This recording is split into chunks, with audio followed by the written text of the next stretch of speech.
Правда, что по семейной ипотеке невозможно построить дом под усадку? Да, по ипотеке в основном сейчас используют семейную ипотеку, дом под усадку построить невозможно, потому что банк, юристы не пропустят данный договор. То есть банку нужна готовая недвижимость, она идет в залог до того момента, пока вы не погасите ипотеку. И представьте, вы взяли ипотеку на коробку с крышей, а потом что-то произошло, и вы не можете продолжить строительство.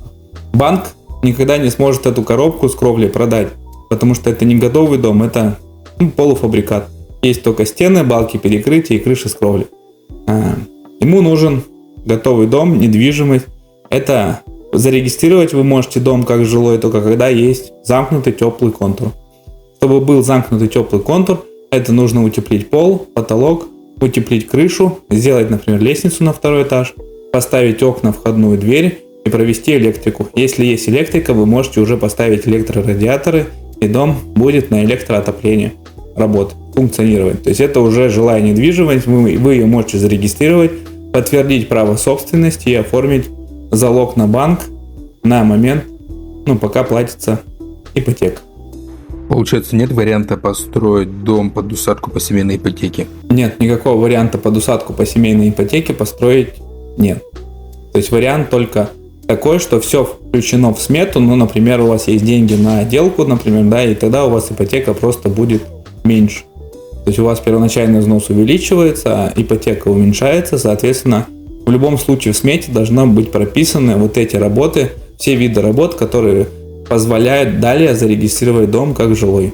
То есть дом должен быть до стадии регистрации. Это минимум.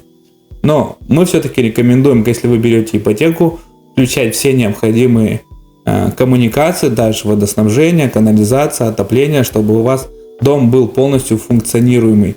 То есть печально будет, если вы, например, построили дом, платите ипотеку, и вам не хватает немножко на скважину, например. И вы вынуждены там снимать квартиру или где-то жить у друзей, у знакомых, у родственников, и не можете переехать в собственный дом, потому что вы платите ипотеку, и скопить еще какую-то сумму, даже на скважину, очень тяжело. А земельный участок можно включить в семейную ипотеку? Да, также в семейную ипотеку можно включить земельный участок у физлица, но надо предупредить человека, который продает участок, о том, что сделка сложная, в сделку еще включено строительство дома, и он должен подождать порядка 1,5-2 месяцев, пока подготовится проектно-сметная документация. Потому что все будет происходить в одной сделке, и для банка нужна помимо документов на участок проектно-сметная документация по строительству дома. Он должен понимать, что вы строите и на что он выделяет, банк выделяет свои деньги. А планировку земельного участка за счет ипотеки можно сделать или забор построить? Такого ничего нельзя включить, то есть забор, планировку участка, баню, сарайку включить в ипотеку нельзя. То есть напрямую прописать строительство бани или установка забора нельзя. То есть ипотека выдается на недвижимость, на дом. А если все же нужно делать планировку земельного участка для строительства дома? Делать, да, можно прописать, например, в смете подготовка пятна застройки, то есть обсыпка песком, например. И заложить, например, объем чуть больше, чем нужно, например, на пятно застройки. То есть тогда можно включить это в смету, можно сделать заезд на участок, в любом случае это заезжать. Можно включить какие-то подготовительные работы, например, можно в смету включить аренду строительной бытовки, то есть в бригаде в любом случае надо где-то размещаться. Нельзя в ипотеку включить централизованные коммуникации, то есть это, например, газ, водоснабжение, централизованная канализация и централизованное отопление, потому что задействованы госкомпании «Газпром», водоканал, например, у них по договорам на установку своих коммуникаций, на подключение идет достаточно большой период времени, бывает до 3 лет. Но у вас и у нас сроки на строительство дома ограничены. То есть вам необходимо в течение 1,5 лет сдать дом банку, то есть оформить его в собственность и оформить залог. Но если, например, включен в ипотеку газ, подключение газа, и «Газпром» за 1,5 года не успел, например, вам подключить дом к газу, вы как будто бы не все работы по смете сделали, вы не можете оформить залог банку, банк выставит вам штрафные санкции за то, что вы не уложились в сроки, и поднимет процентную ставку до 17, например, процентов, до ключевой ставки, которая будет действовать на тот момент, когда вы просрочите сдачу дома.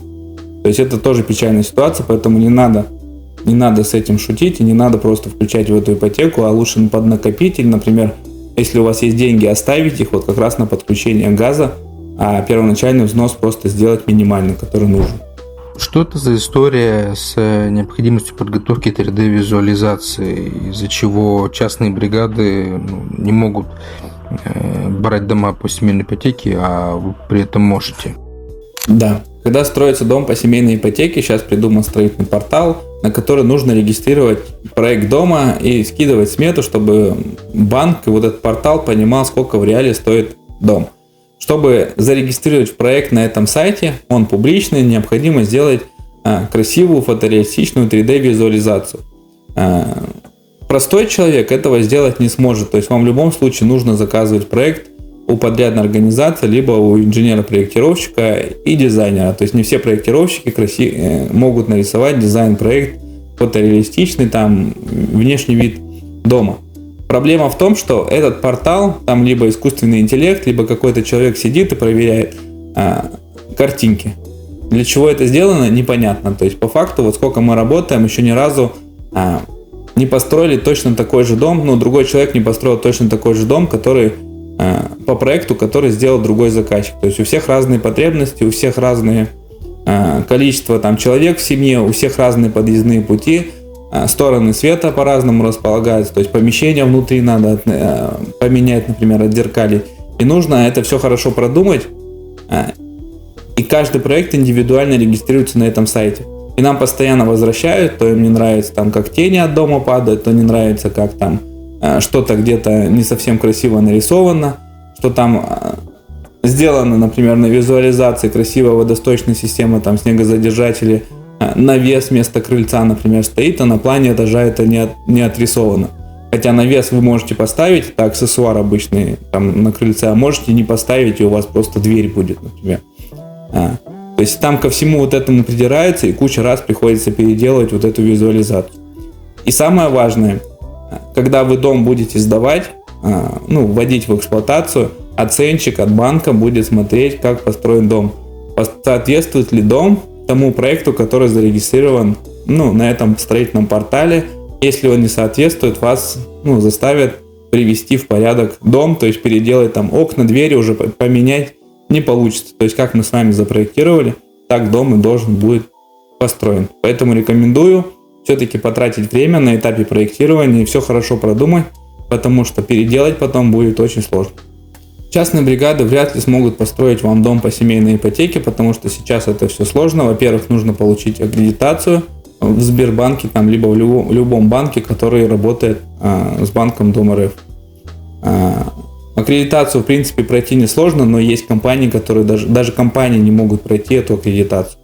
Во-вторых, нужно подготовить всю проектно-сметную документацию по образцам банка, чтобы она все прошла, вот эти все проверки юристов И помимо договор подряда обычно как защищает вас как заказчика и нас как подрядчика.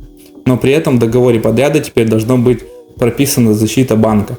То есть если что-то происходит, деньги должны быть возвращены банку.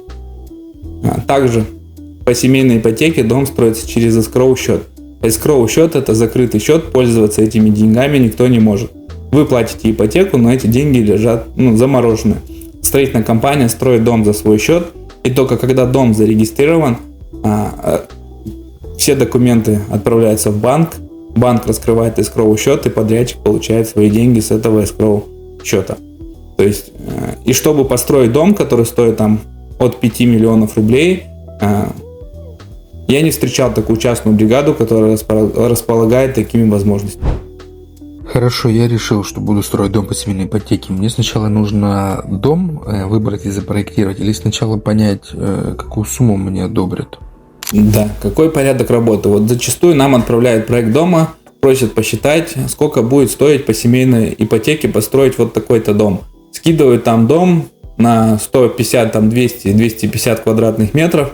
И мы понимаем, что в ту сумму максимальную, которую банк готов дать, построить это невозможно, да? Поэтому нужно действовать от обратного. То есть сначала вам надо узнать бюджет, которым вы располагаете. То есть вы подаете заявку на сайте, например, Дом Клик. Это Сбербанк, отправляете заявку рассматривают там от 2 минут до 2 суток, вам присылают ответ и пишут сумму, которую вам готов банк выдать, под какие проценты, под какие условия, на сколько лет. То есть, и вы уже принимаете для себя решение. То есть, допустим, вам максимальная сумма, которую можно построить дом по семейной ипотеке, именно с использованием этих кредитных средств, это 7,5 миллионов. 6 миллионов для региона это кредит, и 1,5 миллиона это первоначальный взнос. Складываем, получаем 7,5 миллионов. Это максимальная сумма. Если вы располагаете еще большими деньгами, то и дом вы можете рассматривать бюджет больше. То есть, допустим, вам банк одобрил максимально 6 миллионов, у вас есть первоначальный взнос 1,5, итого 7,5, то и надо рассматривать дома в пределах вот 7,5 миллионов. Вы нам пишете бюджет, мы вам подбираем вариант. Если вас устраивает, мы продолжаем работу. То есть, когда банк вам одобрил, допустим, 7,5 миллионов, у вас есть целых 3 месяца, чтобы воспользоваться этим предложением банка. 3 месяца достаточно для того, чтобы выбрать дом, сделать на него проект, подготовить на него смету, составить договор подряда и отправить все необходимые документы в банк. То есть не стоит тянуть, потому что проектно-сметная документация составляется месяц. Если вы пришли, там и у вас остается 10 дней до окончания этого предложения банка одобренного, то есть мы в любом случае не успеем, и лучше подать заявку заново. То есть вы отказываетесь от этой заявки и подаете заявку заново. Какую-то помощь оказываете в оформлении ипотеки? Нет, на самом деле на дом клик достаточно все просто. То есть вы подаете заявку, у вас в личном кабинете отображаются условия ипотеки, вы выбираете строительную компанию, например, нас, и вы можете по номеру телефона нас добавить в сделку.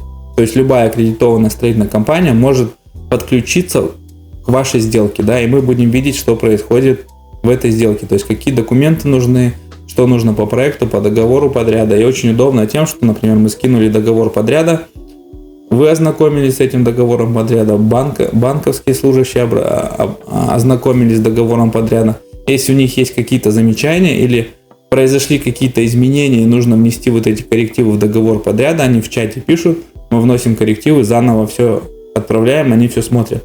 Когда только все документы согласованы, банк все принял, все хорошо, вы можете записаться на сделку. То есть только после вот того, как все проверки пройдены, вы записываетесь на сделку и оформляете кредитный договор, берете ипотеку.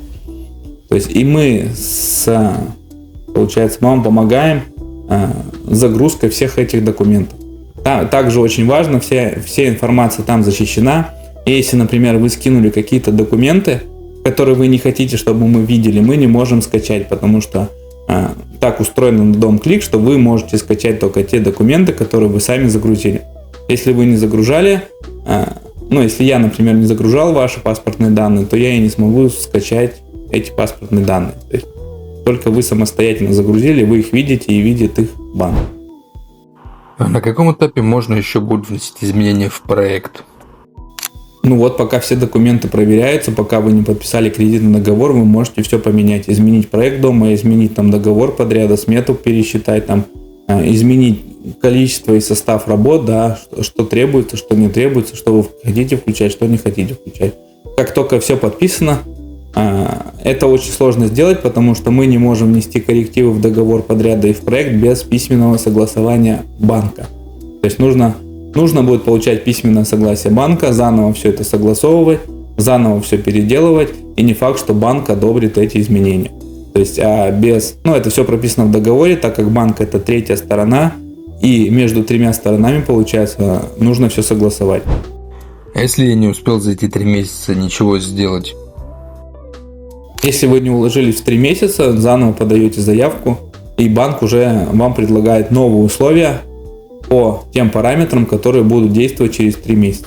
То есть бывает это хорошо, бывает это плохо, потому что, например, изменились условия, ключевая ставка выросла, и вам стали эти условия, которые банк предлагает, невыгодны, например. Вдруг через 3 месяца изменились, например, возраст участников ипотеки. То есть сейчас дают до 75 лет ипотеку, могут например, уменьшить до 60 лет, а вам, например, уже 50. И вам тогда срок ипотеки поставят 10 лет. На 10 лет сумма вырастет. То есть, поэтому, если вы в 3 месяца не успели, банк просто пересматривает условия и делает вам более выгодное, например, или невыгодное предложение, смотря какие там условия будут действовать. Бывает, что, например, прошло 3 месяца, вы заявку отменили, или она кончилась, подали новую, и вам, например, не одобрили, потому что появились какие-то новые сведения, что там у вас зарплата уменьшилась, или уволили вас с работы, или еще какие-то условия поменялись. То есть банк вам может отказать. А может наоборот, сейчас он отказал, например, а через месяц он вам одобрил, потому что там тоже, опять же, условия изменились.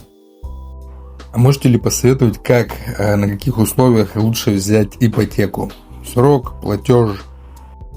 Да, чтобы вам было удобно и комфортно, и условия вам были максимально лояльны, мы рекомендуем делать максимальный срок ипотеки 30 лет, минимальный первоначальный взнос 1,5, например, или там вам одобрили 5 миллион выходит первоначальный взнос.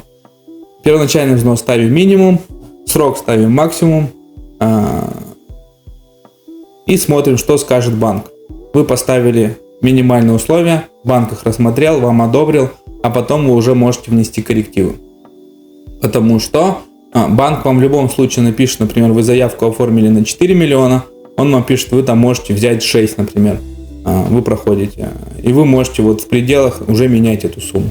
Но если вы написали там 3 миллиона, и банк вам одобрил 3 миллиона, например, вы можете взять максимальную. А если наоборот, вы, например, написали 10 миллионов, банк вам не одобрил, вам просто придет отказ. То есть поэтому лучше ставим сначала какие-то минимальные условия по суммам, максимальные условия по срокам, а потом уже в зависимости от ваших возможностей меняем эти коррективы. То есть, на самом деле для вас комфортнее минимальный первоначальный взнос, даже если у вас есть деньги лишние, их лучше оставить на потом.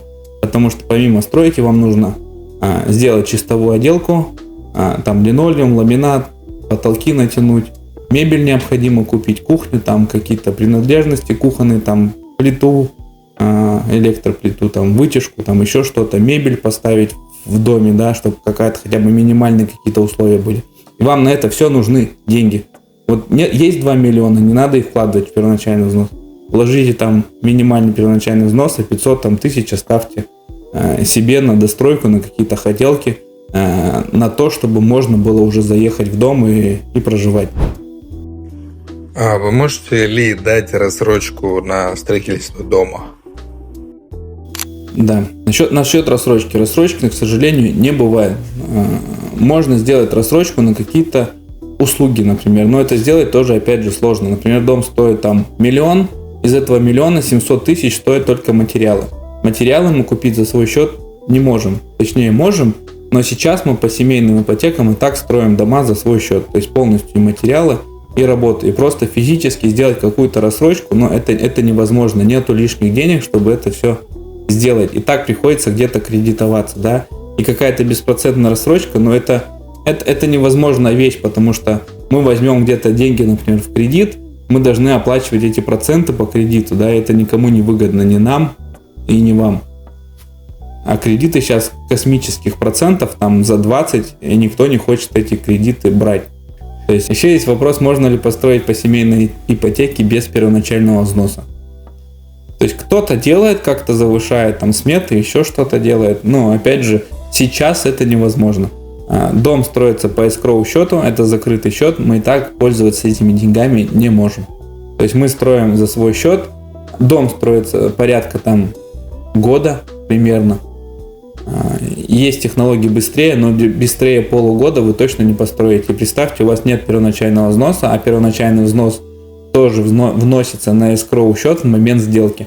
То есть, по идее, как это происходит? Мы должны вам выдать 1 миллион на первоначальный взнос, например, чтобы вы его положили на эскроу счет, заморозили наши деньги на полгода, потому что мы их получим, когда мы, например, дом построим, вам сдадим, его зарегистрируют, вы оформите залог на банк, то есть это может и не полгода быть, может и год быть, да, мы эти деньги заморозим и получим их только через год. То есть за год эти деньги превратятся уже не в 1 миллион, а из-за инфляции там 800 тысяч, а может и меньше. То есть сейчас мы на 1 миллион можем позволить больше, чем через год. Это просто невыгодно, это невозможно сделать финансово. То есть поэтому, если нет первоначального взноса, то лучше отложить строительство и накопить этот первоначальный взнос. То есть, и по факту это правильно, если если у вас нет первоначального взноса, как вы будете оплачивать ипотеку? То есть первоначальный взнос позволяет банку предположить, что вы надежный партнер, что вы будете оплачивать ипотеку, что у вас есть на это возможность. А если вы не можете накопить первоначальный взнос, то как вам потом в будущем оплачивать эту ипотеку? То есть бывают еще случаи, что, например, человек переоценивает свои возможности, да, в том числе и вы можете переоценить свои возможности. Хотите там поставить срок ипотеки не 30 лет, а 15, в 2 раза меньше, да, но вы же не знаете, что произойдет через 5 лет, через 10 лет. Может, вы не сможете платить такую сумму. Поэтому лучше сделайте 30 лет. Если вот, например, в моменте вы можете платить там не 20 тысяч, а 40 тысяч, платите, у вас просто быстрее будет гаситься ипотека, у вас будет уменьшаться платеж месячный.